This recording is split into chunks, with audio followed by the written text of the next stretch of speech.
వీరేశలింగం గారి గురించి. ఈయన నవయుగ వైతాళికుడు అంటారు ఈయన. అంటే నవీన యుగానికి ఆద్యుడని చెప్పారనమాట. అలాంటి కందుకూరి వీరేశలింగం గారు తెలుగు జనజీవన గోదావరిలో లేచి నిలిచిన అభ్యుదయ ఆది శిఖరం. అది ఈయన మనకి స్వాతంత్ర సంగ్రామం 1857లో జరిగింది. అప్పుడే ఝాన్సీ లక్ష్మీబాయి వీళ్ళందరూ పాల్గొన్నారు కదా. అది మొదటి స్వాతంత్ర సంగ్రామం. అయితే మనం సాంఘిక శాస్త్రంలో దాన్ని సిపాయిలు తిరుగుబాటుగా చదువుతాం. అంటే సిపాయిలు తిరుగుబాటు అంటే సిపాయిలు తప్పు చేశారనే భావన మనకు వస్తుంది కదా. ఆ భావన కలిగించడం కోసం సిపాయిలు దేనికోసం పోరాడారంటే స్వాతంత్రం, బ్రిటిష్ వాళ్ళని వెళ్ళగొట్టడానికి. కానీ ఆ భావన చదివేవాడికి రాకుండా చదువరులందరూ విద్యార్థులందరిలోనూ అది తిరుగుబాటు, ద్రోహం అనే భావం కలగజేయడానికి దాన్ని సిపాయిలు తిరుగుబాటు అని చెప్పి మనం పాఠాలు చదువుతున్నాం. అదే దురదృష్టం. అంటే ఇప్పటికి కూడా ఇంకా అదే స్థితిలో చదువుకుంటున్నామేమో దాన్ని. ఈ 1857 మొదటి స్వాతంత్ర పోరాటానికి 9 ఏళ్ల ముందే వీరేశలింగం గారు జన్మించారు. వారి ఇంటి గుమ్మం ఒక వీధిలో ఉంటే మరొక వీధిలో పెరటి గుమ్మం ఉండేది. అంత విశాలమైన ఇల్లు. 2 బజార్లు అనమాట. ఇంటి ముందు ఒక బజారు, ఇంటి వెనకాల బజారు.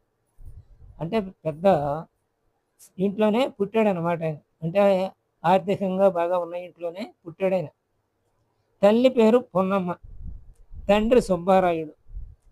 చిన్నతనంలోనే తండ్రి చనిపోయాడు. పెద్ద తండ్రి పెంపకంలో పెరిగాడు. బాల్య వివాహాలు ఆయన పెద్దయ్యాక వ్యతిరేకించాడు. తర్వాత వీరేశలింగానికి 13వ ఏటనే అద్దంకి వారి 9 ఏళ్ల అమ్మాయి బాపమ్మతో పెళ్లి జరిగింది. ఆయనకి తెలియని వయసులో ఆయనకి పెళ్లి జరిగింది. అంటే ఆ తర్వాత ఆయనకి పెద్ద అయిన తర్వాత అనిపించింది అసలు బాల్య వివాహాలు మంచివి కావు అని. ఆధునిక భావాలు కలిగిన వీరేశలింగం తల్లి తన కోడలి పేరు రాజ్యలక్ష్మి అయితే బాగుంటుందని పేరు మార్చారు.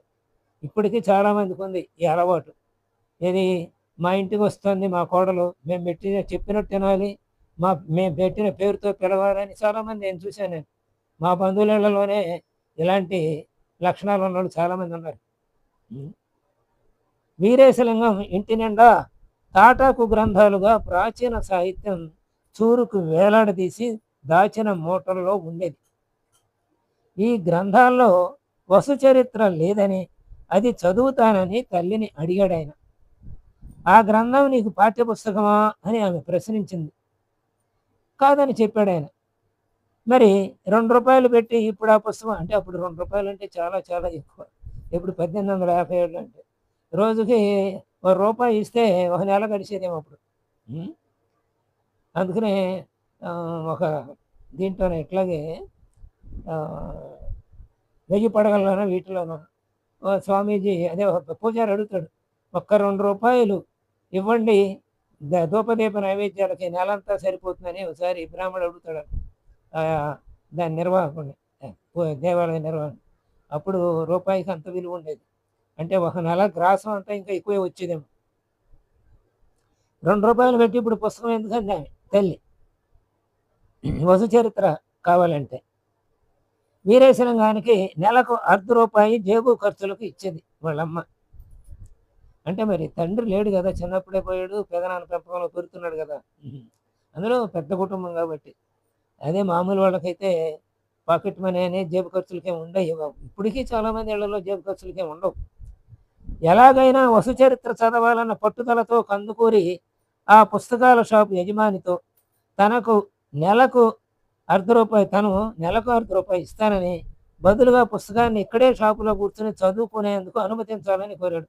మరి వాళ్ళ అమ్మ ₹1 ఇచ్చేది కదా నెల ఖర్చులకి. ఆ ₹1 ఇచ్చి చదువుకుంటానని పుస్తకాల షాపు ఆయనతో చెప్పి అక్కడే కూర్చొని చదువుకోవడానికి ప్రయత్నించాడు అనమాట. కొన్నాళ్లకు కొడుకు స్కూలుకి సరిగా వెళ్ళటం లేదన్న సంగతి తల్లికి తెలిసింది. అడిగింది. నిజం చెప్పాడు కందుకూరి. అంటే అబద్ధం చెప్పలేదనమాట. అది అంటే ధైర్యవంతుడు, అందులో చేసిన పని ఏం తప్పు కాదు, అందుకని ధైర్యంగా చెప్పాడు. దీంతో అతనికి ఆ పుస్తకం తల్లి కొని ఇచ్చింది. ఓహో, దీనికోసం బడి మానేస్తున్నాడు అనమాట అని కొని ఇచ్చేసింది అనమాట. కందుకూరి నవల ఈయన రాసింది ఏంటంటే రాజశేఖర చరిత్రమును ఆయన 1874లో మొదలుపెట్టి నడిపిన వివేకవర్ధని పత్రికలోనే ధారావాహిక అచ్చయిందనమాట. ఆయన రాజశేఖర చరిత్ర రాశాడు. అది చాలా గొప్ప నవల అంటారు. నేను చదవలేదు దాన్ని.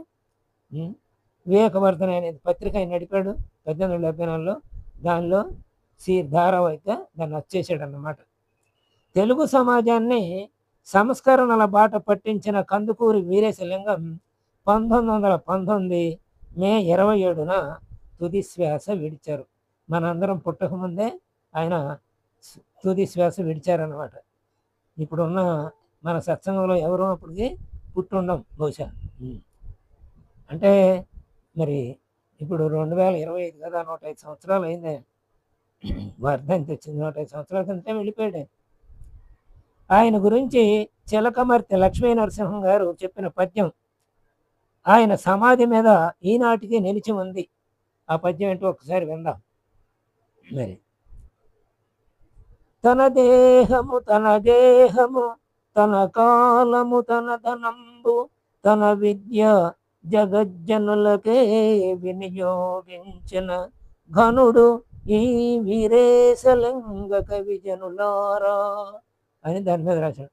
తన దేహాన్ని, తన గేహానికి అంటే గృహాన్ని, తన కాలాన్ని, తన ధనాన్ని, తన విద్యని జగత్తు అంటే జగత్తులోని జనుల కంటే ఈ లోకం కళ్యాణం కోసం వినియోగించాడు. అలాంటి ఘనుడు ఈ వీరేశలింగం గారు అని చెప్పి చిలకమర్తి లక్ష్మీ నరసింహం గారు ఆయన పొగుడుతూ రాసిన పద్యం ఆయన సమాధి మీద ఇప్పటికీ అలా ఉందన్నమాట.